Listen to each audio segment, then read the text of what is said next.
Hey everybody, this week we are going to look at some of the subdisciplines of political science. Specifically, we're going to look at the subdisciplines that focus on the international environment. So we're going to focus on other countries as well as look at the relationships between other countries. So we're going to start with the subdiscipline of comparative politics. And comparative politics looks at the internal structures within a given country.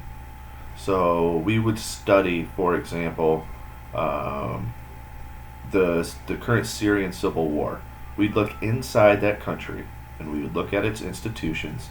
We'd look at the behavior of this state, how it interacts with the people, etc., to better understand and explain the internal conflict within the Syrian borders.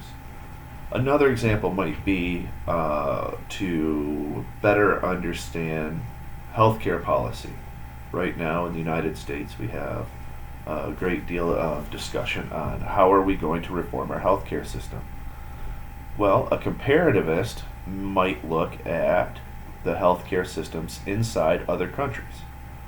Perhaps the Scandinavian countries that have a nationalized free healthcare system. So we would look inside its borders to try and develop a understanding of what works, what doesn't work, what might be applied to the United States, etc. So in Chapter 10, we're going to look at a number of different regimes.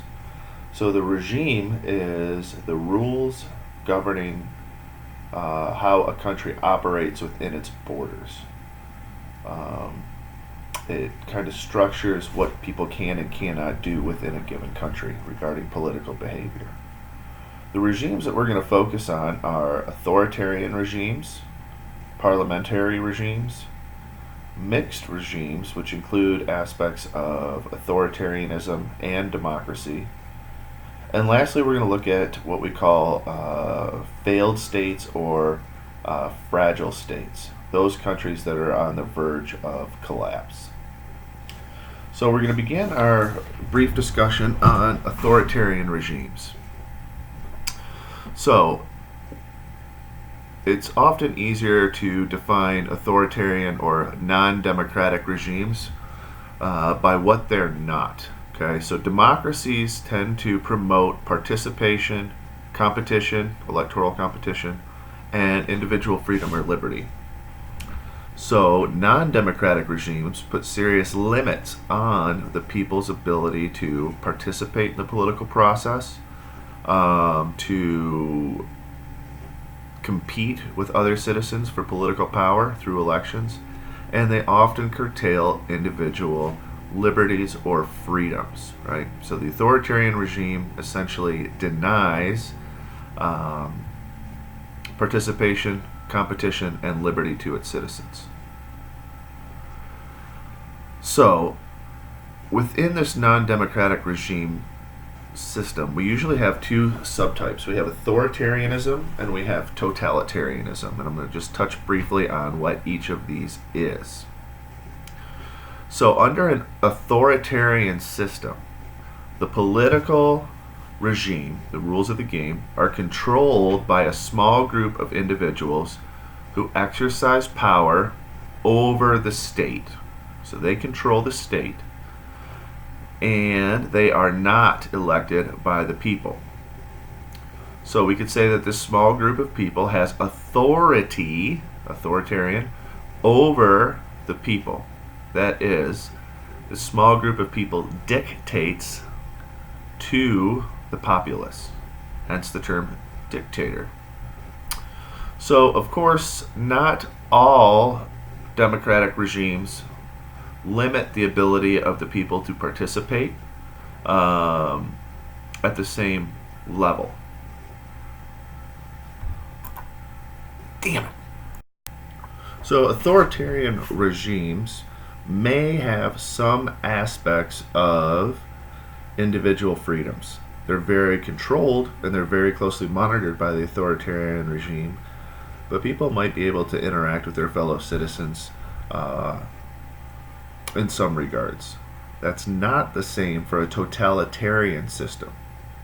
So a totalitarian system, like Nazi Germany, seeks to control all aspects of the social, political, and economic systems. They have a total control over all aspects of the state and political behavior. The totalitarian system seeks to totally transform the social fabric within society.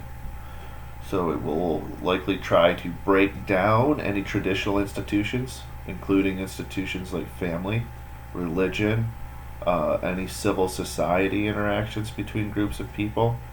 They try to break down all those bonds that bring people together, and they replace those bonds or institutions with a commitment to the state. You might be asking, okay, well, how do they do this? Well, they do this through fear and coercion. Oftentimes, a totalitarian state closely monitors all the behavior of its citizens. Those who do not toe the line that the state enforces are subject to violence, repercussions. They can lose jobs, employment, family penalties, go to jail, be executed, tortured, etc. So they constantly live in a sense of fear. So let's look at this in a little greater detail. One tool that is associated with non-democratic regimes, and especially totalitarian regimes, is the use of coercion. And coercion can be defined as compelling individuals by threatening harm to them or their families or their livelihoods. And the purpose of this form of force is to ensure that the people comply with and are obedient to the goals of the regime.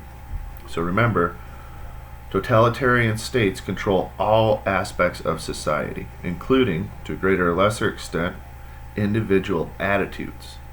The individual attitude has to be beholden to the state.